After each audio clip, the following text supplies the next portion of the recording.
This is TWiT. All right. Well, Jeff, the best news I've heard for a while is that somebody is officially coming back. Is it back? This seems familiar. It seems like about a decade ago I covered this story. What's new in the old? I don't think it's coming back. I think this is a first introduction. So GOG, the digital game store best known for selling DRM-free games, has confirmed that it's actively working on bringing its GOG Galaxy client to Linux. The news comes from a statement by GOG joint CEO Kazrinstov Papalanski, who told Gaming on Linux that the company has already hired a specialist and is exploring the best way to approach the Linux Linux client. However, GOG is not providing any release date or timeline yet, as they're describing the effort as having a significant undertaking. Now, to understand why this matters, it helps to know what makes GOG different from competitors like Steam and the Epic Game Store. So GOG's business is built around DRM-free software. When you buy a game from GOG, you can download an installer and keep it forever without needing to periodically verify ownership through an online service. GOG has even encouraged customers to back up their installers to physical media or external storage.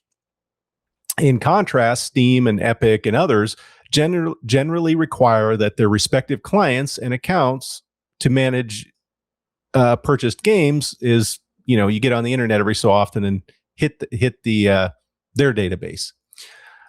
GOG Galaxy is the company's optional game launcher, and it provides features that many modern gamers expect, including automatic game updates, cloud save synchronization, achievement tracking, version rollback if a game update breaks something, and the ability to aggregate game libraries from other platforms into a single interface. Now, while these features have been available on Windows and Mac OS for years, Linux users have never received an official version. Instead, they've had to run the Windows client through compatibility tools such as Wine or Lutris. The announcement did not come completely out of nowhere, because we saw this coming, because earlier in 2026, GOG posted a job listing for a senior software engineer that specifically stated Linux was the company's next major frontier. The position mentioned responsibilities such as building and maintaining GOG Galaxy on Linux, developing Linux platform strategy, and shaping cross-platform solutions for the launcher. At the time, many Linux gaming enthusiasts views the posting as a first concrete sign that GOG was finally taking Linux support seriously. Another factor is the changing structure of the company itself. In late 2025, GOG became independent after being sold by CD Projekt to co-founder Michael Kilinski. I'm butchering names and I apologize. Following that transition, company leadership publicly discussed Linux as an area of future investment. An interview, Kilinski expressed dissatisfaction with the current state of Windows and noted that more users were exploring alternatives.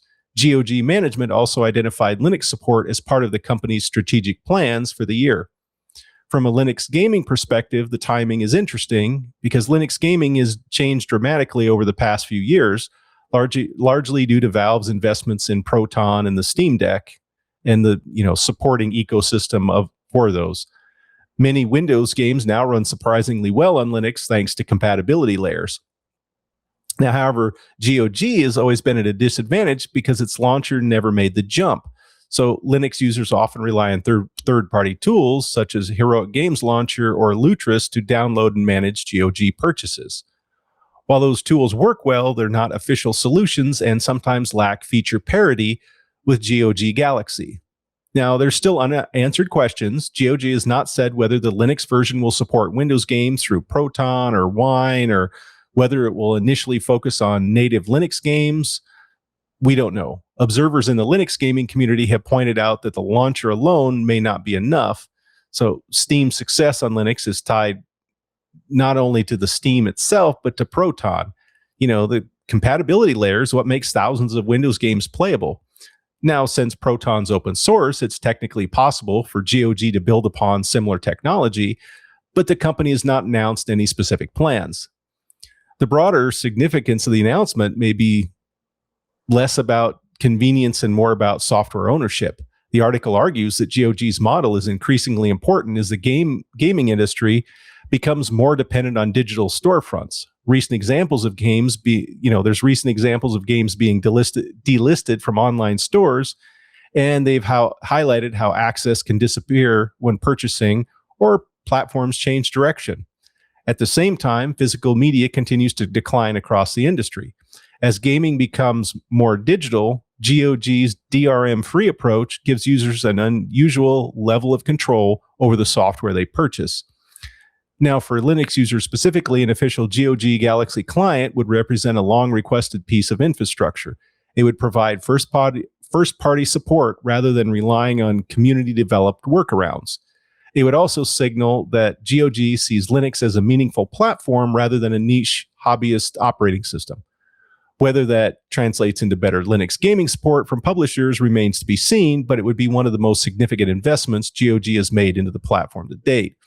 Take a look at the article linked in the show notes for more information. It contains many links to other announcements and blogs, and which, if you're curious, you can dive into and get even more information. But either way, no matter what, Linux gaming future just keeps getting brighter.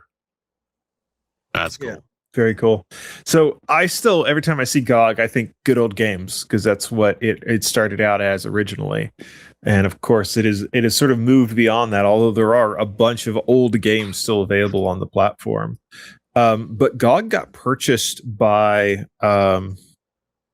Project Red, I think. Yeah. Well, okay. It got purchased by one of the co-founders of CD Projekt. Yes. Of Project Red. Yes. Are they? Because they sold it about a year ago to that founder.